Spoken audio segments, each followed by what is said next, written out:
내면 세계를 위한 사역. 너희는 택하신 족속이요 왕 같은 제사장들이요. 베드로전서 2장 9절 말씀. 우리가 무슨 권리로 왕 같은 제사장이 됩니까? 속죄의 권리입니다. 자신을 과감히 버리고 제사장적인 기도 사역을 시작할 준비가 되어 있습니까? 자신이 제대로 서 있는가를 알아보기 위해 끊임없이 자신의 내면 세계만 들여다보면 어느새 자기중심적인 병적 교인이 됩니다. 그러면 힘있고 진실한 하나님의 자녀로서의 삶을 살지 못하게 됩니다.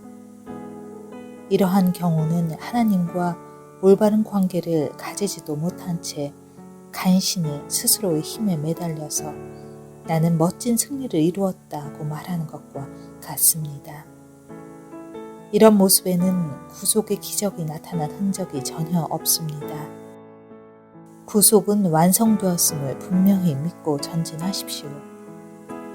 더 이상 자신에 대해 신경 쓰지 말고 예수님께서 도고 기도하라고 말씀하신 것을 실행하십시오. 한밤중에 당신을 찾아오는 친구와 성도들을 위해 모든 사람을 위해 기도하십시오. 오 주님, 저는 최선을 다했습니다. 그러니 제 기도를 들어주소서 라고 아뢰는 대신에 오직 예수 그리스도의 완성된 구속 때문에 우리의 기도가 응답된다는 깨달음 가운데 기도하십시오. 하나님께서 자신만 생각하는 우리의 병적 습관에서 우리를 자유케 하시는데 얼마나 오래 걸리시겠습니까? 하나님께서 우리 자신에 관해 어떤 말씀을 하셔도 더 이상 놀랄 필요가 없을 정도로 자신에 대해 죽어야 합니다. 우리는 자신의 천박함의 깊이를 다 알 수 없습니다. 우리가 의롭게 될 수 있는 유일한 곳은 바로 예수 그리스도 안입니다. 주님 안에 거하게 되면 우리의 내적인 생명이 마음껏 도구 사역을 감당할 수 있도록 모든 힘을 다 쏟아 부어야 합니다.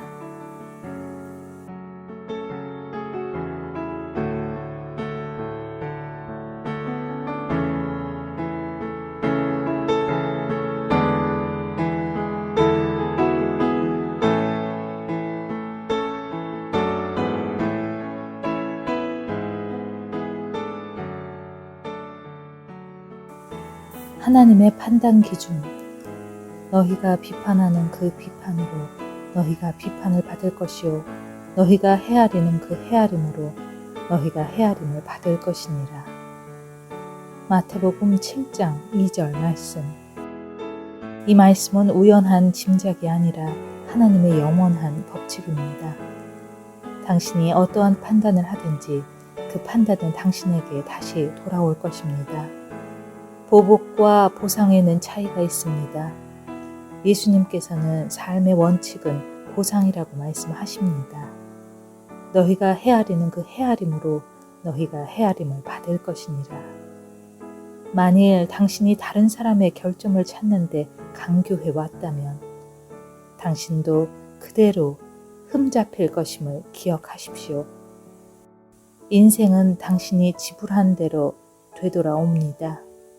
이 법칙은 하나님의 보좌로부터 역사합니다. 로마서 2장은 이 법칙을 매우 분명하게 보여줍니다. 즉, 남을 비판하는 자는 그 동일한 비판을 받아 마땅한 죄인입니다. 하나님께서는 행동뿐 아니라 그 가능성도 보십니다. 우리는 처음부터 성경이 언급하는 바를 믿지 않습니다. 예를 들어 우리가 다른 사람을 비판할 때 우리 자신도 이미 죄를 졌다는 사실을 믿습니까? 우리가 다른 사람에게서 위선과 속임수와 거짓을 보는 이유는 바로 우리 마음속에도 똑같은 것들이 있기 때문입니다. 성도의 가장 큰 특징은 겸손입니다. 그렇습니다. 하나님의 은혜가 아니라면 내 안에 있는 그 모든 더러운 것들과 죄악들이 다 드러났을 것입니다. 그러므로 나는 비판할 권한이 없습니다. 예수님께서는 비판을 받지 아니하려거든 비판하지 말라고 하십니다. 만일 당신이 비판을 하면 그대로 당신도 비판을 받게 될 것입니다.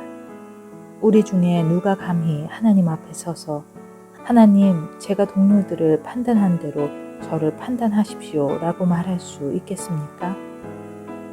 우리는 동료들을 죄인으로 판단해 왔습니다. 만일 하나님께서 이와 같이 우리를 판단하신다면 우리는 지옥에 떨어질 것입니다. 그러나 하나님께서는 예수 그리스도의 그 놀라운 속죄를 통해 우리를 판단하십니다.